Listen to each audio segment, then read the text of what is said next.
Alexandria Ocasio-Cortez just made the worst mistake of her political life, and she did it on live television. She looked Ted Cruz dead in the face and called him out of touch.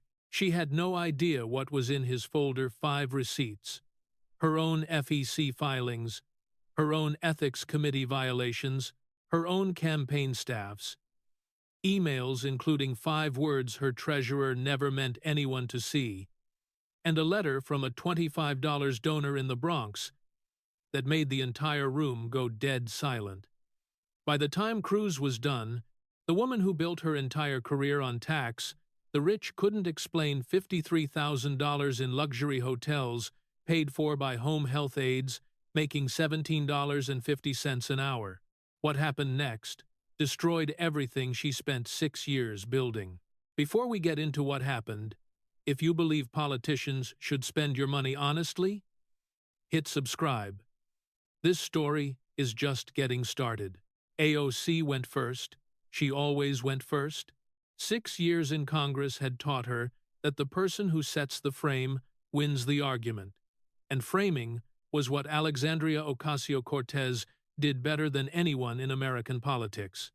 She leaned into the microphone. The hearing room, Kennedy caucus room, the same marble and chandelier space where Watergate testimony had happened, where Iran-Contra confessions had been extracted, where every major congressional reckoning of the last 50 years had played out, was full. Every gallery seat taken, press section standing room only, camera operators from 4 networks adjusting their angles, and 6 feet across the table, Ted Cruz sat with a manila folder under his folded hands and an expression that AOC had never seen up close. The half-smile of a man who knows what's in the folder. She ignored the folder. She went straight for him. Senator Cruz and I finally agree on one thing: the system is broken. But we disagree on who broke it. Her voice sharpened, the practiced sharpening, the blade edge that her Instagram followers recognized as the beginning of a clapback. Senator Cruz has taken over $35 million from oil and gas companies over his career. He flew to Cancun while Texans froze to death. He voted against every single piece of legislation that would limit dark money in politics. And now he sits across from me, 6 feet away, same table, and tells us the rules are sufficient. She turned to the cameras. The cameras were always the real audience. AOC understood this better than anyone in the building. The hearing was a joint House-Senate panel on campaign finance reform. Her idea, her issue, her platform: she had spent 6 years arguing that money was poisoning democracy. The rules are sufficient for you, Senator, because the system was designed to protect people like you, people who went to Princeton and Harvard, people whose entire careers have been funded by the corporations this system shields. Her voice softened, the shift into the register her followers knew as real talk. I grew up in a family that couldn't afford what Senator Cruz takes for granted. I worked as a bartender. I know what it's like to count tips at the end of a shift and wonder if it's enough for the subway ride home. I know what it's like to pour drinks for people who make more in an hour than you make in a week. She straightened. So please, Senator, spare me the lecture about enforcement. Enforcement doesn't work when the enforcers are funded by the people breaking the rules. The room responded the way rooms respond to AOC. The left side applauded, the right side waited, and the cameras captured a woman who knew exactly how to fill a frame. Cruz sat across the table. His hands hadn't moved from the folder. His expression hadn't changed. He looked to anyone watching like a man who had just been told the weather forecast for a city he didn't live in, interested, polite, completely unbothered. The chairman nodded. Senator Cruz, your opening statement. Cruz leaned forward, adjusted his microphone. The small scrape of the microphone base on the table was the loudest sound in the room. Thank you, Mr. Chairman. And thank you, Congresswoman. That was very well delivered. The word delivered hung in the air. Not said, not argued, not testified, Delivered. The word you use for a performance. The word a debate coach uses when the form was good, but the substance was missing. The congresswoman said, "I went to Princeton and Harvard." She's right. I did. My father washed dishes to send me there. He came from Cuba with $100 sewn into his underwear. He worked double shifts and triple shifts and slept 4 hours a night so his son could go to a school he'd never heard of. Every tuition check was written in dishwashing money. I've never forgotten that. I never will. The congresswoman says the system is broken and she wants to fix it. I agree the system has problems, but I don't think we need new rules. I think we need to enforce the rules we already have. He paused. And to demonstrate why, I'm going to do something unusual. Instead of debating theory, instead of arguing about dark money and corporate PACs and all the abstractions that make good speeches but don't change anything, I'm going to show this panel what it looks like when someone breaks the existing rules.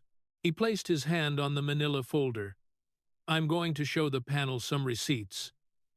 He looked at AOC. Your receipts, Congresswoman. Cruz opened the folder. The first document was several pages printed in color, with 3 columns of data visible from across the table. Congresswoman, I'm going to show you a receipt. He held up the document. This is your 2025 campaign disbursement filing. Public record, available to anyone who looks. But most people don't look past the totals. I did. My staff did. We broke it down line by line and matched each hotel stay with the hotel's published average nightly rate. He pointed to the 3 columns. Column A, your campaign's hotel disbursements for 2025. Column B, the average nightly rate at each hotel from their public booking sites. Column C, the average monthly rent in your district, the 14th Congressional District of New York. Parts of the Bronx and Queens, $1,850 a month. He ran his finger down column A. Langham, Huntington, Pasadena, $450 a night. Vidara Hotel and Spa. Las Vegas, $380 a night. Lansdowne Resort. Virginia, $325 a night. Arlo Williamsburg, Brooklyn, $275 a night. Hotel Palacio Provincial. San Juan, $4,000 for the stay, plus a separate line item of $10,743 in catering and meals. He looked up. In total, Congresswoman, you spent $53,000 on luxury and boutique hotels in 2025, using campaign funds donated by people in your district whose average monthly rent is $1,850. He set the document down. You spent more on hotels in 1 year than 3 of your constituents spend on rent in 1 year combined. AOC opened her mouth, the beginning of a response. The instinct to contextualize, to explain that campaign travel requires lodging, that these expenses are standard. Cruz didn't let her finish. But that's not the interesting part. The interesting part is the timing. He turned to a second page, a calendar overlay with hotel stay dates, highlighted in yellow and public event schedules, annotated in red. My staff cross-referenced your hotel check-in and check-out dates with publicly available campaign event schedules, your own website, your social media announcements, local media coverage. On 3 of the hotel stays, Langham Huntington in Pasadena, Vidara in Las Vegas, and Arlo Williamsburg in Brooklyn, there was no scheduled campaign event, no fundraiser, no town hall, no public appearance within 48 hours of your check-in or check-out. He looked at AOC. 3 hotel stays, no campaign purpose listed, no event within 2 days in either direction. Just a nice hotel on your donor's dime. He tapped one of the highlighted entries. I want to focus on the Arlo Williamsburg for a moment, because this one is special.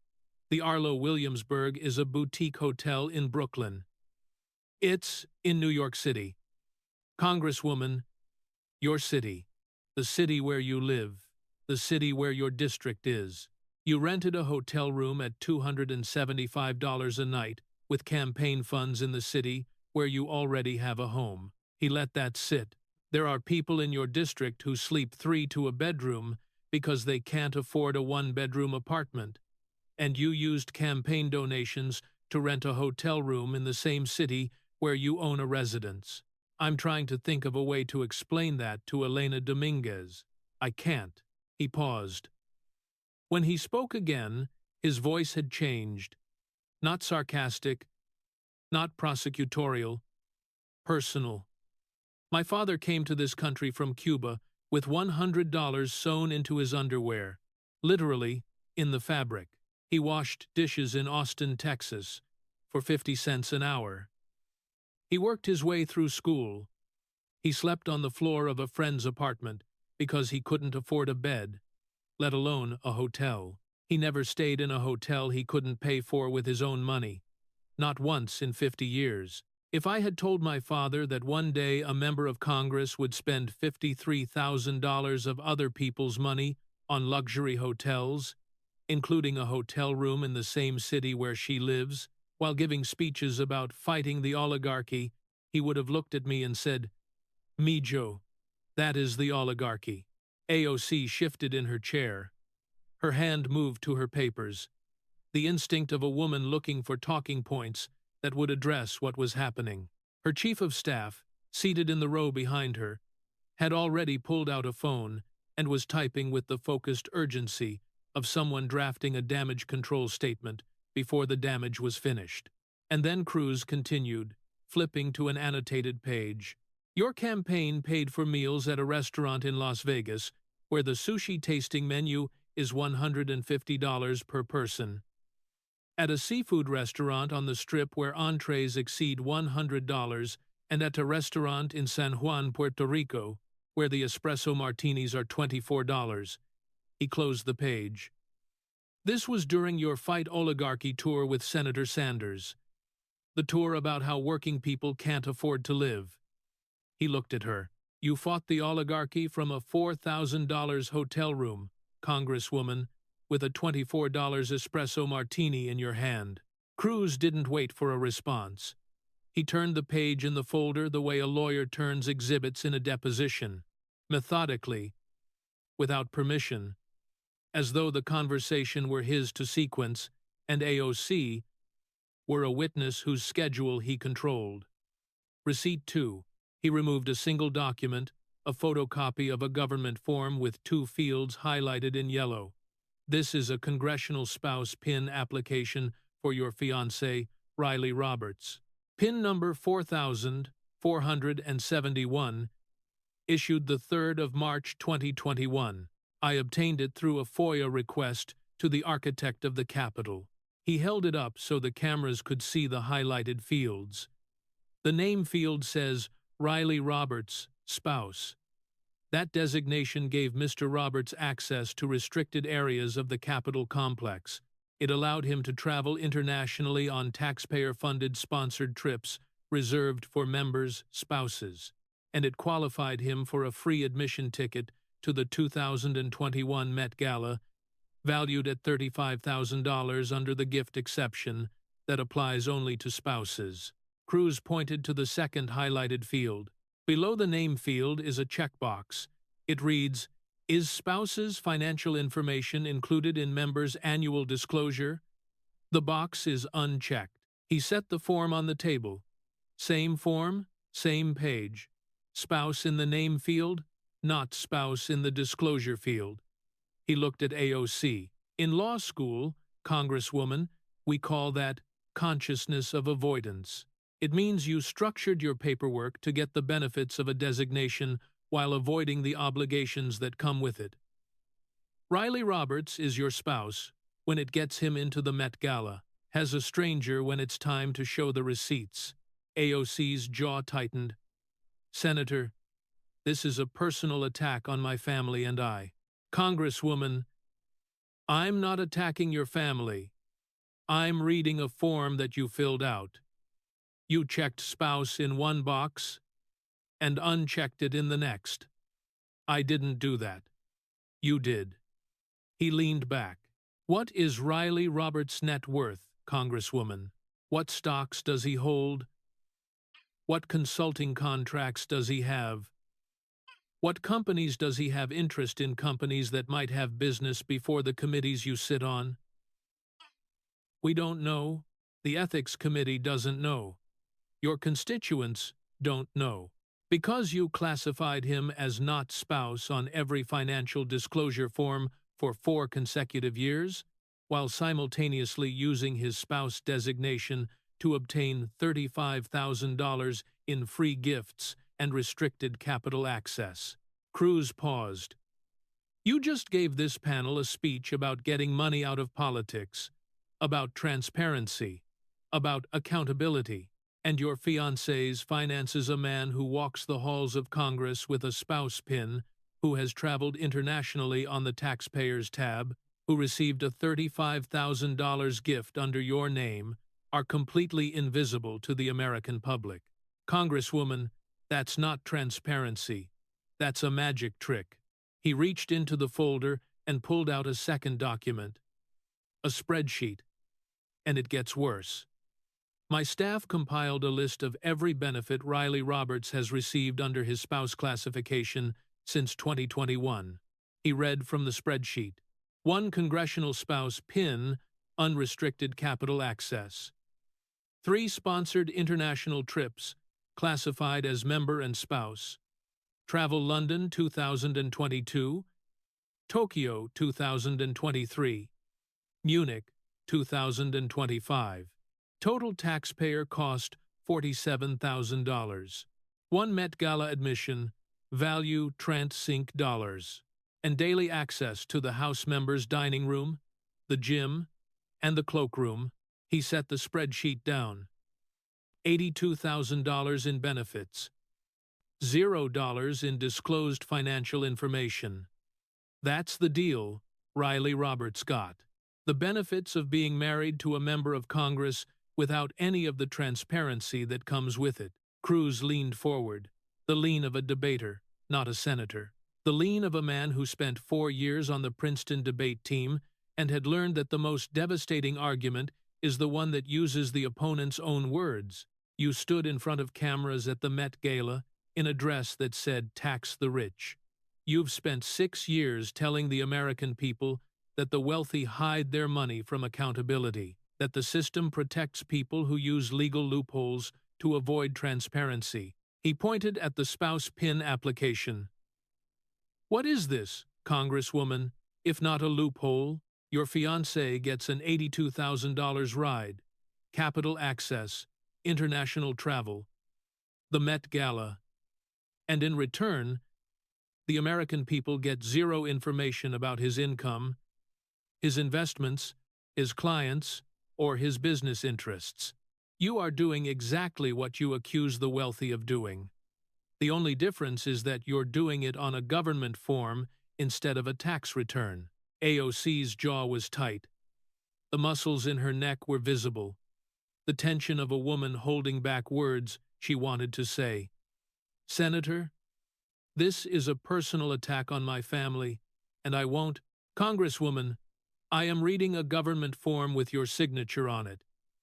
If your signature on a public document is a personal attack, then perhaps you should be more careful about what you sign. Receipt 3. Cruz removed 2 documents from the folder. The first was a printout from a website. The second was a single page.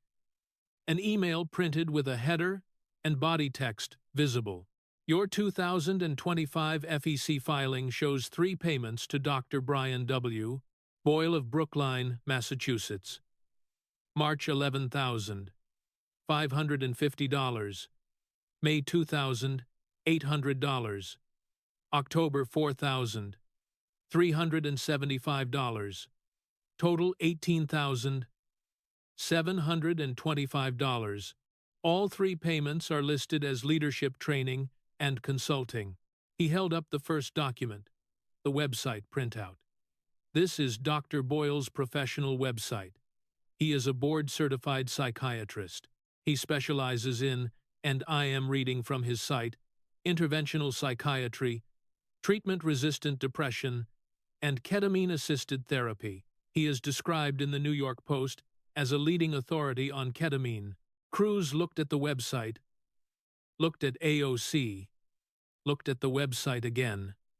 Nowhere on this website, not on the About page, not on the Services page, not on the Contact page, does Dr. Boyle advertise leadership training or consulting or anything related to political campaigns. He set the website printout down, picked up the second document, the email. But that's the website. This is the email.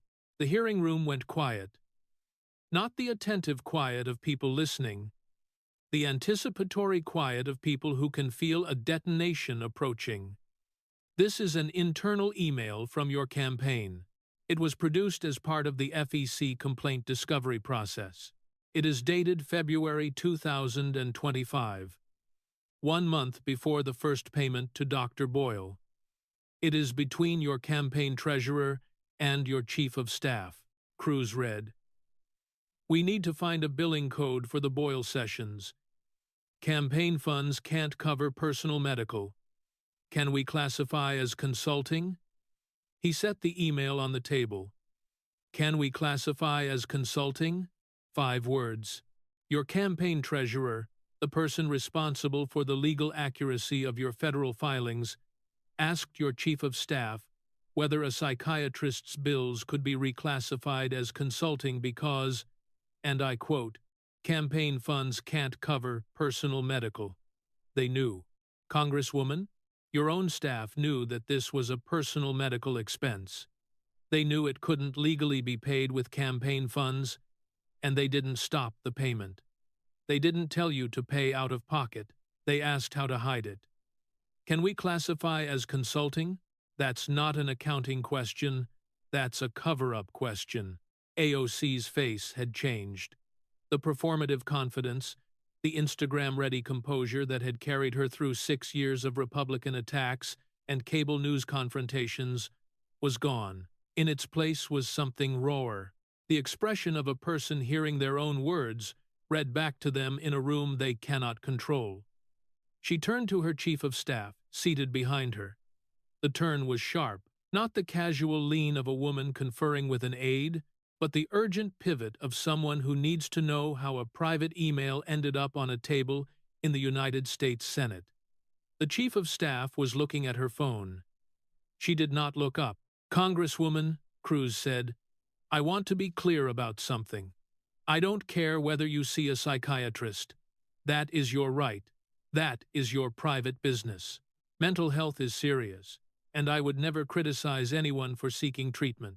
His voice hardened. What I care about is that you took $18,725 from campaign donors. People who gave you $5, $10, $25, because they believed in your message, and you used their money for personal medical expenses, and then lied about it on a federal filing. Your staff knew it was personal. They asked how to reclassify it, and then they reclassified it. That's not campaign finance reform, Congresswoman. That's campaign finance fraud. The word fraud landed differently than the other words. Hypocrisy is a political word. Politicians survive hypocrisy every day. Inconsistency is a bureaucratic word.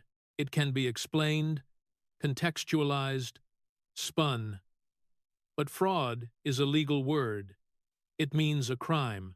And Cruz, the former Solicitor General of Texas, the man who had argued 9 cases before the Supreme Court, the man who had spent his career choosing legal words with the precision of a surgeon choosing instruments, had chosen it deliberately. AOC's hands moved to the table. Both hands, palms down, fingers spread. The posture of someone who is physically bracing against something, not gripping. Pressing. The way you press against a surface when the room is moving and you need something solid. Her chief of staff leaned forward from the row behind, and placed a note on the table beside AOC's elbow. AOC did not look at it. She was staring at the campaign email, still face up on the table between them. The 5 words visible from every camera angle in the room: "Can we classify as consulting?" Her own treasurer's words in her own campaign's email system on a table in the United States Senate. Cruz let the silence do its work. He understood from Princeton debate, from Harvard moot court, from 1,000 cross-examinations, that the most powerful rhetorical device is not a question or an answer. It is the pause after a word that cannot be taken back.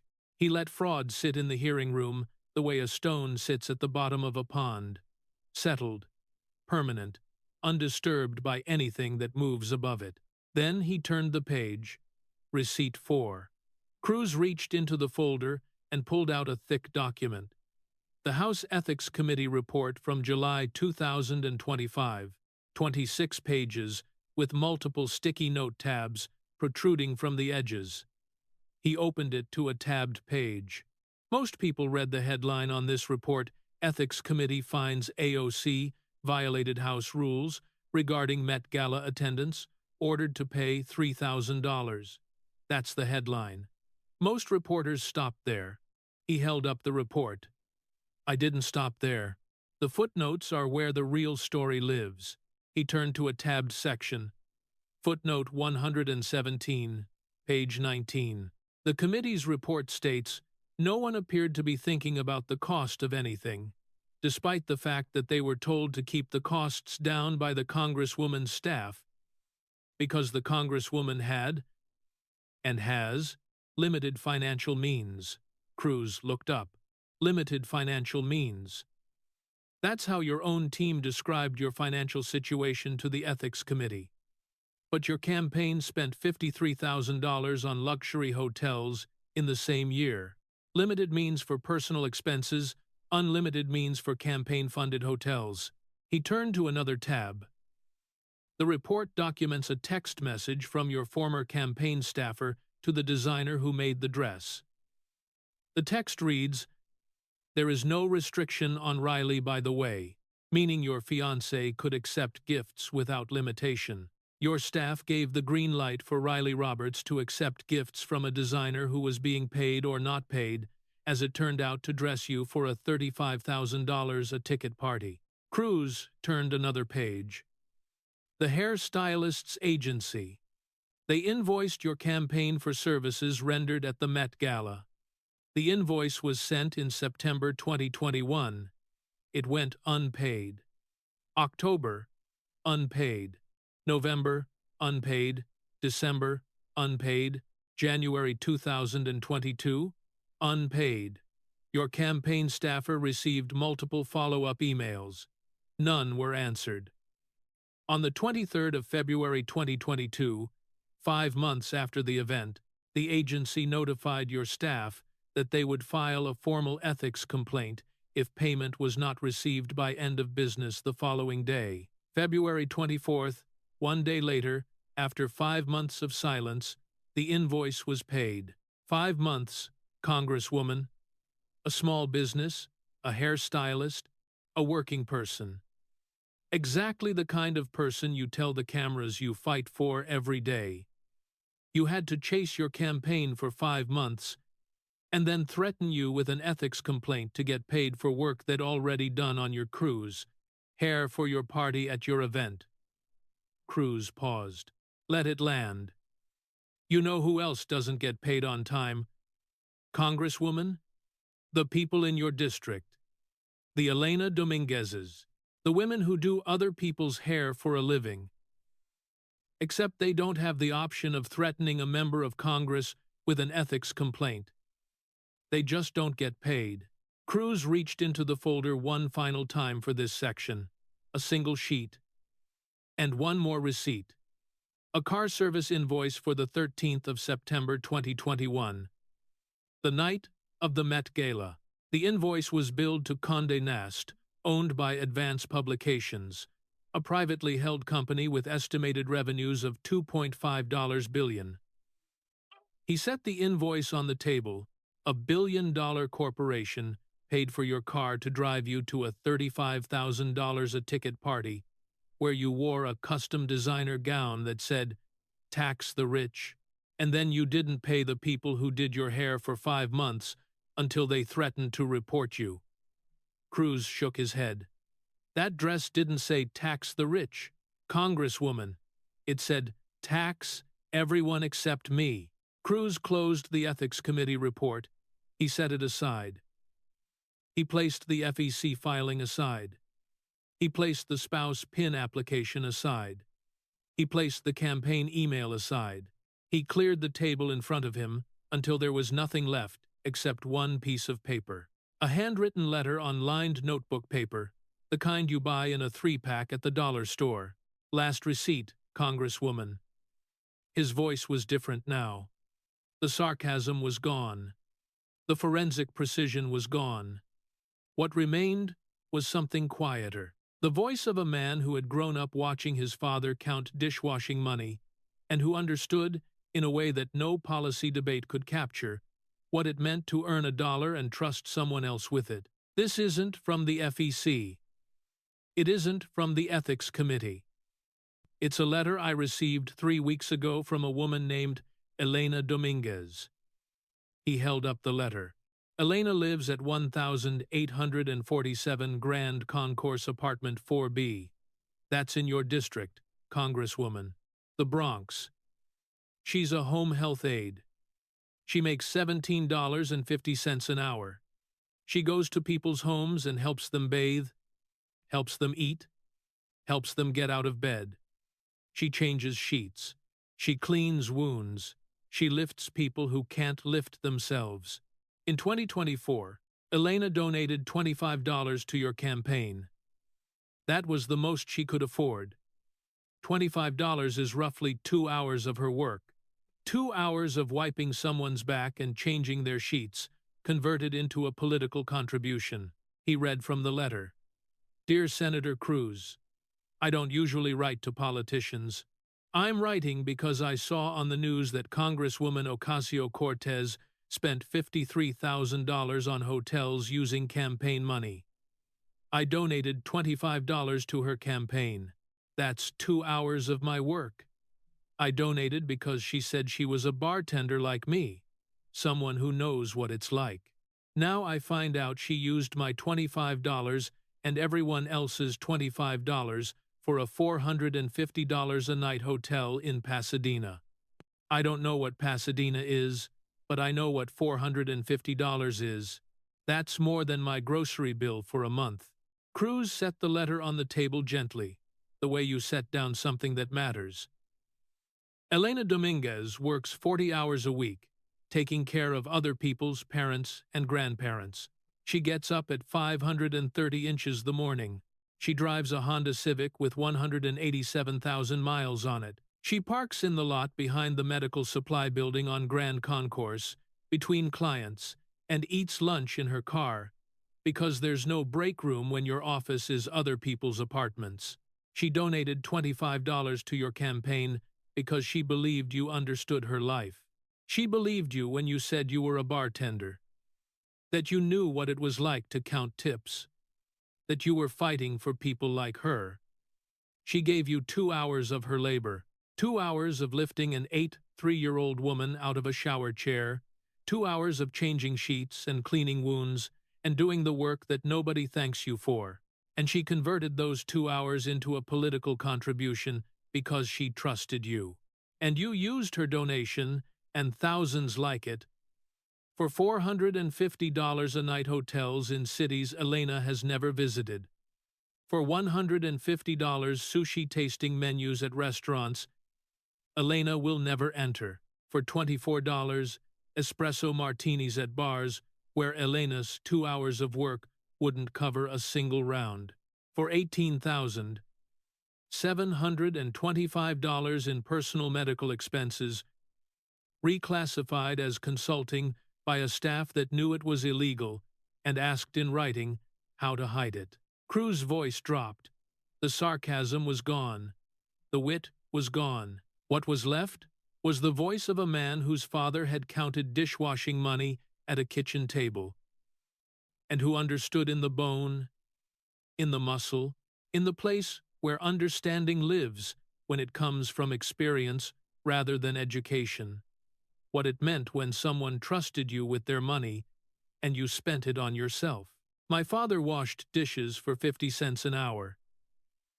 He never asked anyone to pay for his hotel. He never called himself a revolutionary while drinking $24 cocktails.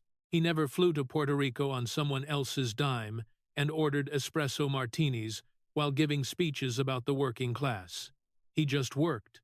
And when he came home at night, late, always late, smelling like grease and industrial soap, he counted his money. His money, earned with his hands, not donated by someone who trusted him, and he figured out how to make it last. You told this panel you want to get money out of politics, Congresswoman. I agree. Let's start with the $53,000 of other people's money you spent on hotels. Let's start with the $18,725 you spent on a psychiatrist and called consulting. Let's start with the $35,000 free ticket you took for a fiancé whose finances you refused to disclose. He looked at her. You don't want money out of politics, Congresswoman. You want other people's money out of politics. Yours you'd like to keep. AOC's eyes were glassy. Not crying, not yet, but close enough that the cameras would catch the sheen.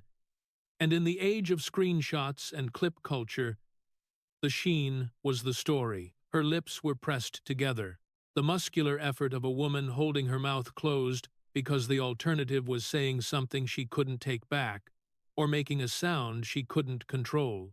Her hands were flat on the table, fingers spread, pressing down, not resting, pressing. The way a person presses against a surface when the room is moving and they need something solid. She had been in this position before. Attacked on camera, ambushed with talking points, confronted with accusations that were designed to make her look bad. She had survived all of it. She had survived it because she was fast, faster than any politician of her generation at the counterpunch, the clapback, the Instagram story that turned an attack into a fundraising opportunity. But speed requires a target, and Cruz had not given her one. He hadn't called her names. He hadn't attacked her ideology. He hadn't questioned her intelligence, or her gender, or her background, the attacks she was built to survive. He had read receipts, her receipts, and there is no clapback for a receipt. There is no Instagram story that makes $53,000 in luxury hotels disappear. There is no fundraising email that explains. Can we classify as consulting? Her chief of staff had stopped looking at her phone. She was watching AOC with the expression of someone standing on a pier watching a boat take on water, unable to do anything except wait for the moment it goes under. Cruz sat in silence for a moment. The hearing room was so quiet that the hum of the ventilation system was audible, the soft mechanical breath of a building that had heard Watergate testimony and Iran-Contra confessions, and now, in the same marble room, was hearing the sound of a career narrative collapsing under the weight of its own receipts. Congresswoman, Cruz said, you built your career on a story. The bartender who became a congresswoman, the girl from the Bronx who fights for working people. It's a great story. I genuinely mean that. The American dream says anyone can make it, and you made it.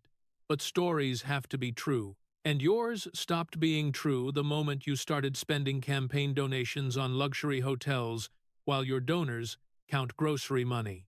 The moment you filed your fiancé as a spouse to get free tickets and as a stranger to hide his money. The moment you paid a psychiatrist $18,725 and your own staff asked in writing how to classify it as consulting on a federal form. He paused. You were a bartender. Congresswoman, you know what a tip jar is. AOC looked up. The mention of the tip jar, the specific, concrete detail from the life she had left behind, registered in a way that the financial data had not. Her eyes focused on Cruz for the first time since the receipts had begun. People put money in the tip jar because they trust the person behind the bar. They believe they're going to get honest service for honest pay. They don't put money in the tip jar so the bartender can go stay at a $450 hotel in Pasadena. They put money in because they trust you.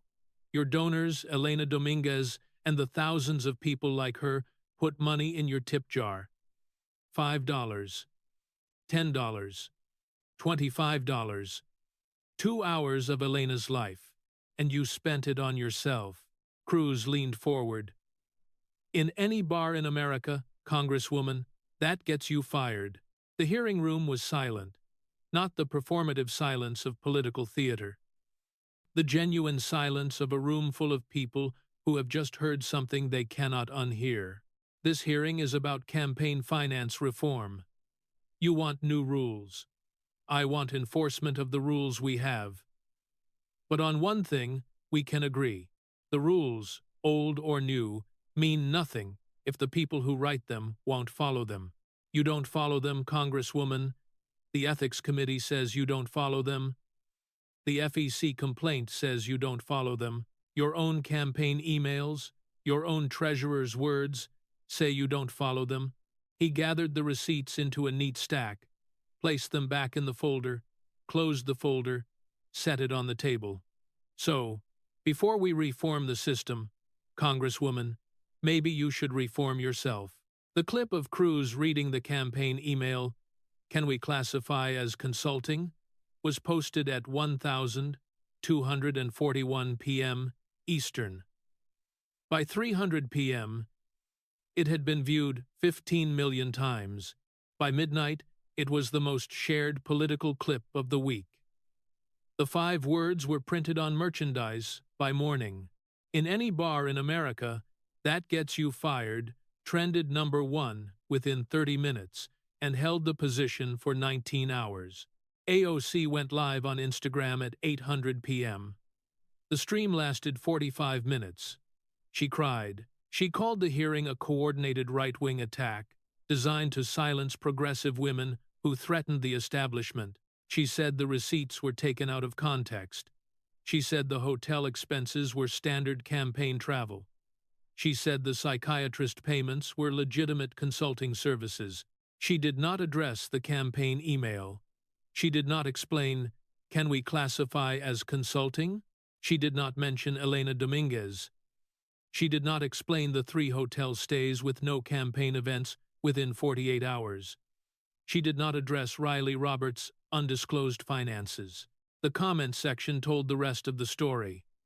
For every supportive message, "Stay strong, Queen." "They're scared of you." 3 others asked the same questions. What about the email? Where did Elena's $25 go? Address the hotels. Why won't you answer about Riley's finances? Her own base was splitting, not along ideological lines, but along the simplest possible line. The line between people who believed the explanation and people who had read the receipts. Within 48 hours, the Federal Election Commission upgraded the NLPC complaint from preliminary review to formal investigation. The commission cited the campaign email, "Can we classify as consulting?" as evidence of intent to misreport disbursements. An FEC commissioner issued a rare public statement. The email, if authenticated, suggests the misclassification was not inadvertent. The word inadvertent was doing the work of 1,000 legal briefs. Because if the misclassification was not inadvertent, it was deliberate.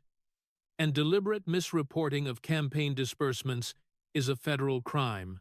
The Office of Congressional Ethics opened a separate probe into Riley Roberts' spouse, non-spouse dual classification. Specifically, the spouse PIN issuance, the undisclosed financial holdings, and whether the inconsistency constituted a willful circumvention of House disclosure rules. 3 campaign donors, including Elena Dominguez, filed a class action complaint with the FEC, alleging that campaign funds had been used for personal expenses. The complaint cited Cruz' side-by-side analysis, the 3 hotel stays with no campaign events, and the campaign email. AOC's campaign treasurer resigned. No public statement. The resignation letter was leaked to Politico within hours. I can no longer serve in a capacity where my prior communications may be subject to further legal scrutiny. The word prior confirmed what everyone suspected: there were more emails. By the end of the first week, the House Ethics Committee announced it was reopening the Met Gala case. Not the $3,000 already settled, but the Condé Nast car service payment and additional unreported gifts that Cruz had identified during the hearing. Investigative reporters digging into Riley Roberts' background after the spouse PIN revelation discovered that he held undisclosed consulting contracts with 2 technology companies that had active lobbying interests before committees AOC served on. Total unreported income over 3 years, an estimated $340,000. The contracts had never been disclosed because Roberts was classified as not spouse on financial forms. AOC canceled the remaining dates of the Fight Oligarchy tour. Her campaign cited scheduling adjustments. Axios reported the real reason: every remaining venue is in a hotel that will become the next receipt. A primary challenger announced in NY14. Carmen Reyes, a Bronx-born community health organizer who still lived in the district, who had never stayed in a luxury hotel, who made $52,000 a year. Her announcement video was 30 seconds long. I live here, I work here, and I can tell you where every dollar goes. She raised $180,000 in her first 72 hours, mostly from small donors in AOC's district. By the end of the second week, the DOJ's Public Integrity Section had opened a preliminary review of the psychiatrist payments. Elena Dominguez gave one interview to NY1, the local Bronx news channel. She was calm. She did not attack AOC. She said, "I'm not political. I just wanted to know where my $25 went." Nobody answered me. The senator from Texas answered me. The clip was viewed 8 million times. She became the face of small donor betrayal, not because she was angry, but because she was tired. AOC's approval rating in her own district dropped 11 points. For the first time since 2018, she was underwater among her own constituents. Among voters under 30, the demographic she had built her career on approval dropped 8 points. Democratic leadership quietly removed AOC from the Financial Services Committee, the committee that oversees banking regulation and Wall Street accountability. No public announcement. The removal was noticed by roll call 2 days later. A senior Democratic aide told Politico, "You can't sit on the committee that regulates financial transparency when your own finances aren't transparent." AOC posted on Instagram, "They're punishing me for fighting the system." Now, in a parking lot in the Bronx, the lot behind the medical supply building on Grand Concourse, where the home health aides park between clients, Elena Dominguez sat in her 2009 Honda Civic and watched the hearing on her phone. She had 5 minutes. Mrs. Bautista was next, apartment 6C, 2 blocks east. The woman with the bad hip and the kind eyes who always said, "Gracias, mija," when Elena helped her out of the shower chair. 15 minutes in the car, phone propped against the steering wheel, the cracked screen showing a hearing room in Washington that looked like it cost more to build than every building on her block combined. She didn't know Cruz had read her letter until her daughter texted at 1,247 p.m.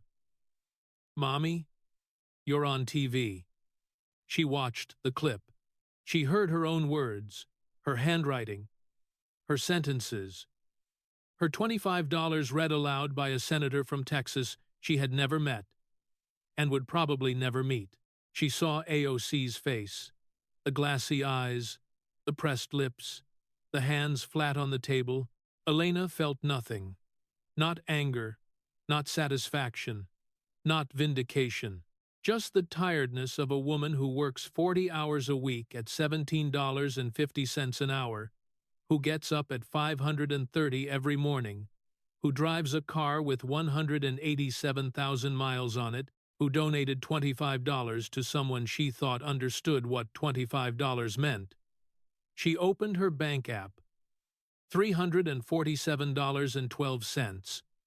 She looked at the number the way she looked at it every day, not with anxiety, not with despair, but with the flat attention of a person who has learned to know exactly where she stands at all times, because standing anywhere else is not an option.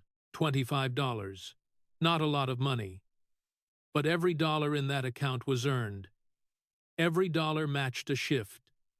Every dollar was accounted for. She closed the app, put the phone in her bag, got out of the car, walked 2 blocks east to Mrs. Bautista's building, took the elevator to the 6th floor, knocked on the door. Hola, Doña Bautista. Hola, mia. Come in. Elena helped her out of the chair, helped her into the bathroom, helped her into the shower, waited, helped her out, dried her back, helped her into clean clothes, made her tea, sat with her for a moment. Gracias, mija. De nada. That was the job. No hotel, no martini, no leadership training, no espresso, anything. Just the work, the quiet, invisible, $17.50 an hour work of keeping someone's grandmother alive and clean and dignified.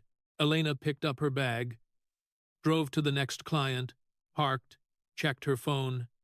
3 missed calls from numbers she didn't recognize. Reporters, probably. She didn't call them back. She went to work. In a house in Houston, not a large house, not a small house, the kind of house a man buys when he has spent enough years washing dishes to understand exactly what a house costs. Rafael Cruz watched his son on television. The television was in the living room. The sound was up. Rafael didn't need subtitles. He had been watching American politics in English for 50 years. Since the day he arrived in Austin with $100 sewn into his underwear and a vocabulary of maybe 300 words. Most of them wrong. When Ted said, "My father washed dishes for 50 cents an hour," Rafael closed his eyes. He didn't close them because the memory was painful. He closed them because the memory was precise. He could feel the dishes, the ceramic plates, the stainless steel pots, the cast-iron skillets that weighed more than his son had weighed at birth. He could feel the water. Too hot. Always too hot. Because the restaurant owner believed hot water cleaned faster, and Raphael's hands weren't worth adjusting the temperature. He could feel the grease. The particular grease of American restaurant kitchens, the mixture of beef, fat, and fryer oil that embedded itself under his fingernails and wouldn't come out no matter how much soap he used. The grease that his wife could smell on his hands when he came home at midnight and that she never complained about, because she understood that the grease was the price, and the price was worth paying. $100 sewn into his underwear. Not a metaphor. Not a campaign line. Not a story his son told at fundraisers to humanize himself. The actual American currency. A 50 and 2 20s. And a 10, folded flat and stitched into the waistband of his underwear by his mother in Havana, because she had heard that the Americans searched your luggage, but not your clothes, and because $100 was everything she had saved in 2 years, and because her son was leaving, and she wanted him to arrive with something, he arrived with something. He arrived with the money, and the underwear, and 300 words of English, and a willingness to wash dishes that didn't belong to him, so that one day, the dishes, and the house, and the degree, and the life would. His son was a senator. Princeton. Harvard Law. 9 arguments before the Supreme Court. Chairman of the Commerce Committee. That was the story. Not the $100, not the dishes, not the grease, the senator. The boy who had stood in the kitchen of the Austin apartment where Raphael counted his dishwashing money and said, "Papi, I'm going to Princeton." And Raphael had said, "What is Princeton?" And Ted had said, "It's a school." And Raphael had said, "Is it a good school?" And Ted had said, "It's the best school." And Raphael had closed his eyes, the same way he was closing them now, and had not cried, because men who wash dishes for 50 cents an hour do not cry in front of their sons, but had understood in a place deeper than language that the $100 had worked. He opened his eyes on the television. The Congresswoman was sitting with her hands flat on the table. She was not speaking. His son was speaking. His son was talking about tip jars and bartenders, and the difference between earning money and spending someone else's. Raphael knew about that difference. In Cuba, the people who spent other people's money were called the government. In America, they were called different things, but the principle was the same. You earn it, or you take it. There is no third option. The Congresswoman took it. She took $25 from a woman who wipes elderly people's backs for a living and spent it on a hotel in a city Raphael had never heard of. His son was explaining this calmly. With receipts, Raphael smiled. Not a big smile. The small smile of a man who washed dishes for 50 cents an hour and raised a senator. That's enough, the hearing resumed. The chairman thanked both panelists. The cameras turned off. The staff packed up. The marble room emptied the way it always does. Slowly, quietly, the echoes of what was said lingering in the stone like heat in a wall after the sun goes down. AOC's staff gathered her papers. They moved quickly. The haste of people who want to be out of a room before someone asks them another question. AOC stood. She did not shake Cruz's hand. She did not look at the cameras. She walked to the side exit, the same side exit that every witness uses when the main hallway is full of reporters, and disappeared into a corridor where, for the first time in 6 years, no one was recording. Cruz remained at the table. He placed the 5 receipts back in the folder. He placed the folder back in the briefcase. The scuffed leather briefcase that his father had bought with money earned washing dishes, the briefcase that had been to the Supreme Court 9 times, the briefcase that had carried more evidence than most lawyers see in a career. He closed the clasp. He stood, he shook the chairman's hand, and he walked out through the main door, past the cameras, past the reporters, and did not stop for questions. He didn't need to. The receipts spoke for themselves. But the receipts were public now. The email was public.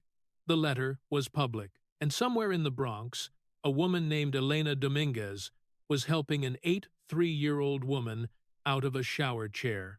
And somewhere in Houston, a man named Raphael Cruz was sitting in a living room in a house he bought with money he earned washing dishes. And the distance between those two people and the woman who spent their money on hotels was measured not in miles, but in receipts. 5 receipts. 5 questions. No answers. The tip jar was empty, and everyone knew who took the money. In any bar in America, that gets you fired.